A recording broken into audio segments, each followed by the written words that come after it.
the punishment we deserved for our sin. Because it says our sin is separated by God. Look, it says na si Kristo'y namatay dahil kasi namatay si Jesus. Kaya ang Diyos ay malakas, ang mighty niya, kundi malakas nagmamagitan, kundi sa 1 Corinto 15 verse 3 na si Kristo'y namatay dahil sa ating kasalanan, tulad ng sinabi sa kasulutan. Tapos ito yung story ng paramaisnen. Ano yung word up? Si Jesus ay muling nabuhay. Tapos ng Colossians chapter 1 verse 20, nanganatan ang kayapaan sa pamagitan ng dugo ng kanyang anak na inaalay sa krus. Diba ito yung krus ng ginagawa ng Diyos? Nag-die siya kasi nagkasalanan tayo. Tapos naging healed na siya. Nasa heaven na siya. Tingnan mo yung ibang tao. Tapos yung Philippians chapter 12, 2 verse 1, ay lahat ay mahayag na si Jesu Kristo ay Panginoon sa walatihan ng Diyos Ama. Kasi ang Diyos ay malakas. He's the King of Kings. Everywhere the God has been. Because God always loved the old village. And then God loves us. And we don't love sins. And then because God always loved us. Do you see the image of Jesus?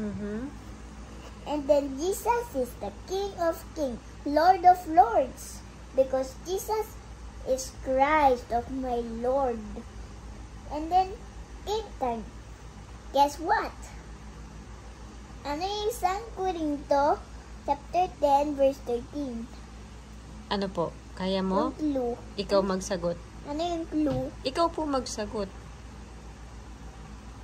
Na si Kristo'y namatay dahil sa kasalanan ko. Tulad na sinabi sa kasulatan. Anong reference? 1 Corinto chapter 10 verse 13. Tapos ano na? Anong clue?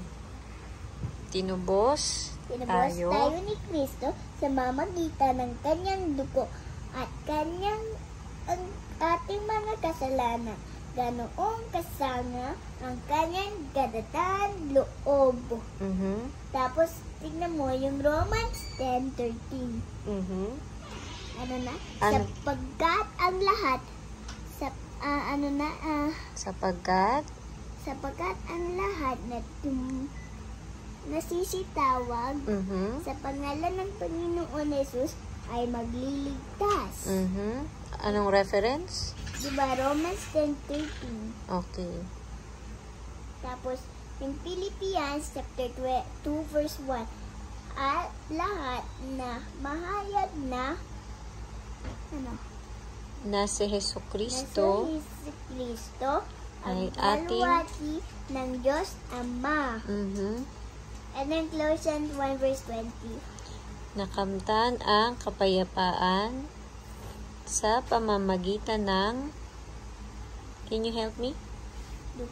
Dugo ng kanyang anak na inaalay sa krus. Correct. Ito. Show me your color. Ano yung sapagkat ang lahat na tawag sa pangalan ng Panginoon ay maliligtas. Colossians 1 verse 20 or Philippians chapter 2 verse 11 or Romans 10:13. Ano pong answer? Diba 10:13? Romans 10:13. Correct. Sapagkat ang lahat na tumatawag sa pangalan ng Panginoon Jesus ay maliligtas is Romans 10:13. Sapagkat ang lahat na